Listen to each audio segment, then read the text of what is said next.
Confidence intervals. We always pay a price for sampling and estimating.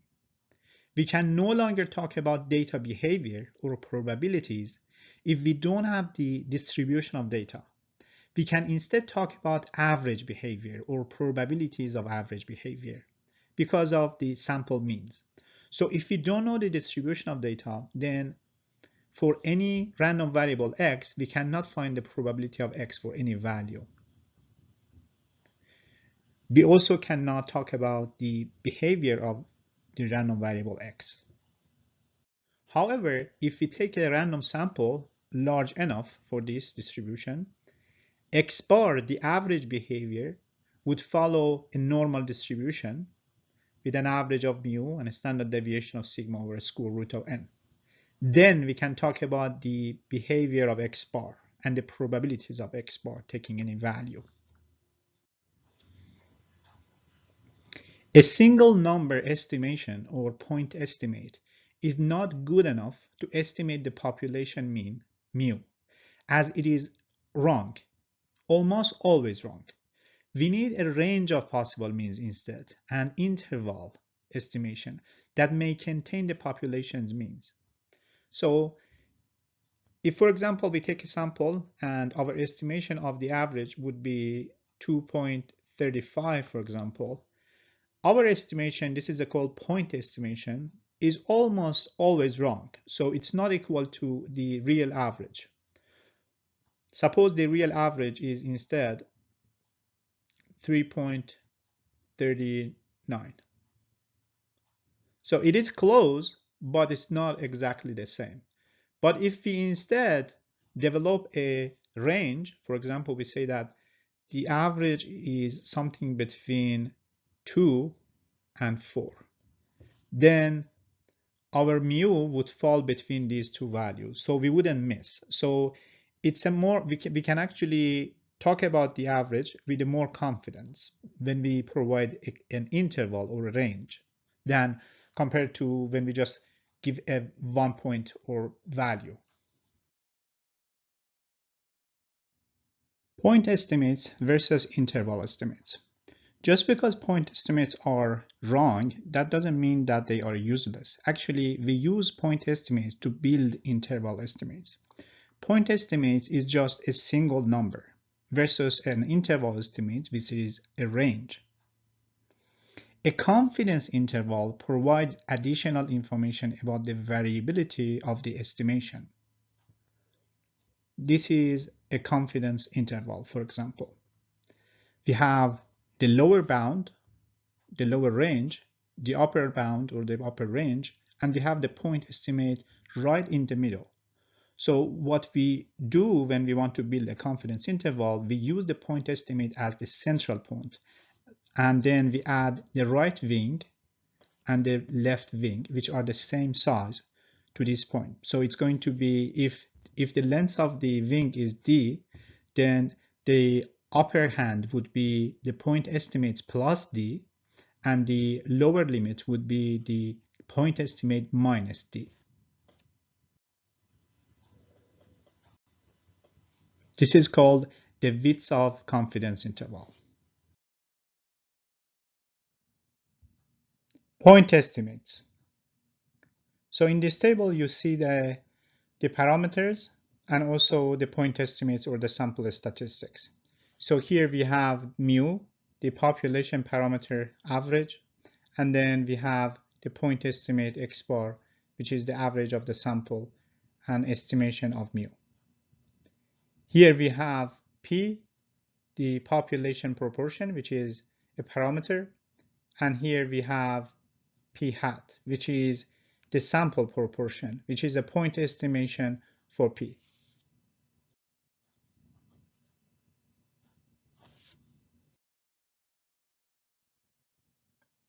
Here we're going to study the confidence interval for two parameters, for the population mean or average and for the population proportion.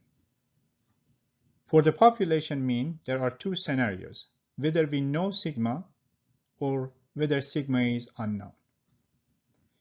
We're only going to cover the first scenario, where sigma is known. the standard deviation of the population. Introducing Z of alpha. Before we can move on and talk about how to compute the confidence interval, we need to talk about Z of alpha. For a given alpha value between 0 and 1, alpha here is a probability. Find the Z value for which the probability that Z distribution, the variable, would be greater than or equal to Z value is equal to alpha. So here we know the probability, that's alpha. We want to look for Z of alpha or Z value. What Z value would give us a probability of alpha for Z greater than that? Let's from now on write the Z value here as Z of alpha. So we are looking for Z of alpha such that the probability that Z is greater than or equal to Z of alpha is alpha. So we are looking for Z of alpha here, given that we know alpha. Let's see an example. What is the Z of 5%? That means the probability, we know the probability that Z is greater than what value is actually 5%. What is Z value here? We know the probability is 5%. What is Z value here? So we're going to show this by Z of 5% instead of Z value. Z of 5%. What is the Z of 25,000? So we are looking for the Z value such that the probability that Z is greater than that value is 0.025. We can find these probabilities actually from the Z tables. We actually have the probability. We are looking for these values, Z of alphas. So what we need to do is we need to convert these to less than equality. So we need to find the complement of this. 1 minus the probability that Z is less than Z of alpha. We will see example of these later on. More about finding Z of alpha. So we're looking for Z of alpha such that the probability that Z is greater than that is equal to alpha. We know the probability. So we're looking for Z of alpha such that we know this shaded area, the area here is alpha. If the shaded area here is alpha, then 1 minus alpha is the brown area here. All of this area here is 1 minus alpha because all of them should add up to 1, right? So the probability that Z is greater than Z of alpha, which is alpha, is the area of the purple region on the graph, and the probability that Z is less than Z of alpha, which is 1 minus alpha, is the area of the brown region under the graph. Let's see some example of finding Z of alpha. So suppose we want to find Z of 5%. So this means we are looking for Z of alpha such that, or Z of 5% such that the probability that Z distribution random variable is greater than that is equal to 5%. So there are two ways to do this. The first way is to find the probability directly, the Z value directly. Since this is greater than, if you want to find it using the Z table, you have to find a complement of this because the Z table is for less than equality. So we need to convert this to less than. And that would be 1 minus. The complement would be 1 minus the P of Z less than Z of 5%. And that would be 0.05. And we have to get rid of this 1.1 negative here, 1 minus. And that would give us actually, if you solve for it, it would give us probability that Z is less than Z of 5% is 0.95.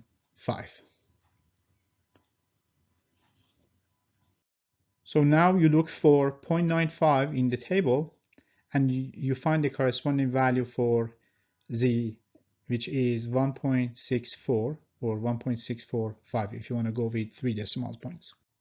The second way is to just go find it directly find 5% in the table. If you find 5% in the table, it would give you negative z of 5%. So if you look for it, it actually give you negative 1.64. So you have to multiply by a negative to get the value, and that would be positive 1.645. Let's go ahead and find this probability in this z value in the z distribution table. For the probability, we are looking for a z of 5%. If this is 5%, because z distribution is for less than that, we need to convert that to less than equality. So if this is 5%, the probability that z is less than that is 1 minus 5%, which is 95%. So let's look for 95% here.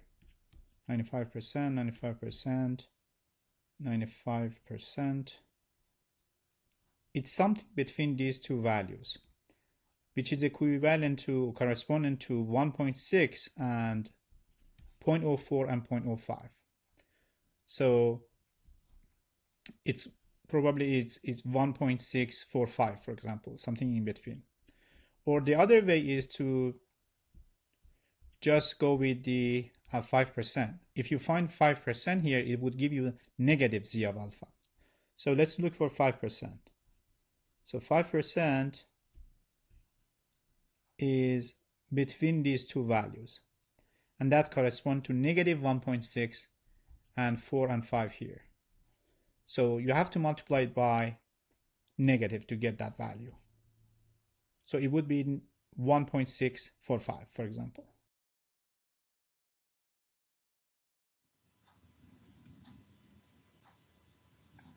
So z of 5%, we found it to be 1.64. Let's do another example. Suppose we find z of 1%. So let's go to the table and find it. Z of 1%. So to find z of 1%, if you want to find directly, then if this point is 1%, the area here, then we look for the complement would be 1 minus 1%, which is 99%. So let's look for 99% here, and that would be here. So that's 2.3, and then the column is also 3. So that's 2.33. Or we can actually find 1%, and it would give us negative z of alpha. So 1% here is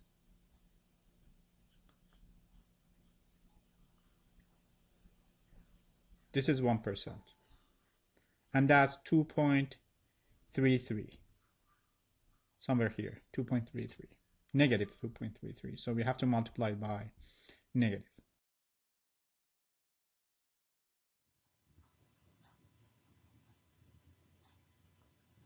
So z of 1%, we found it to be 2.33.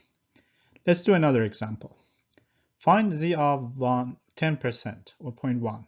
If you look for the table and go with the procedure, z of 10% or z of 0.1 would be 1.28. Now we want to talk about z of alpha over 2.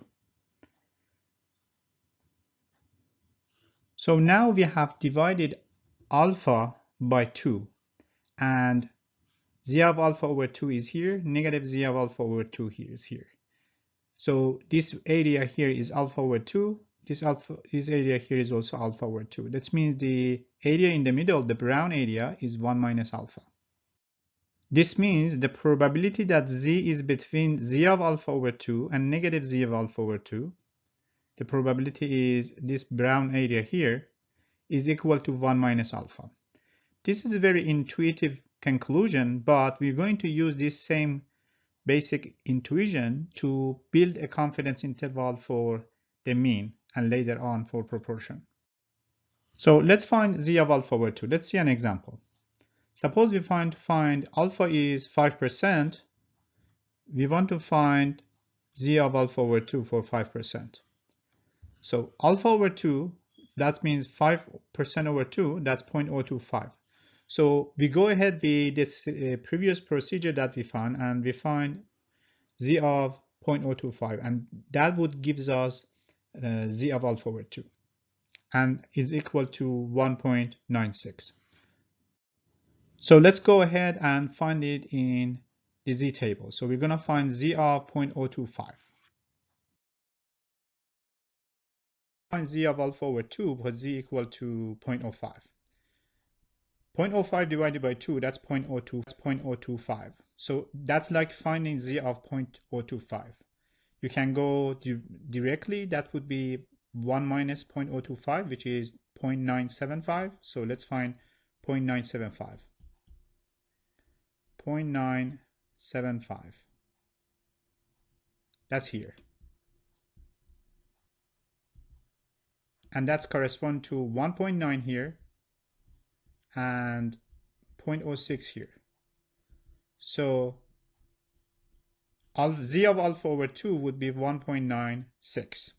Or we could have gone directly here, find for 0.025, and it would give us negative z of alpha over 2, 0.025.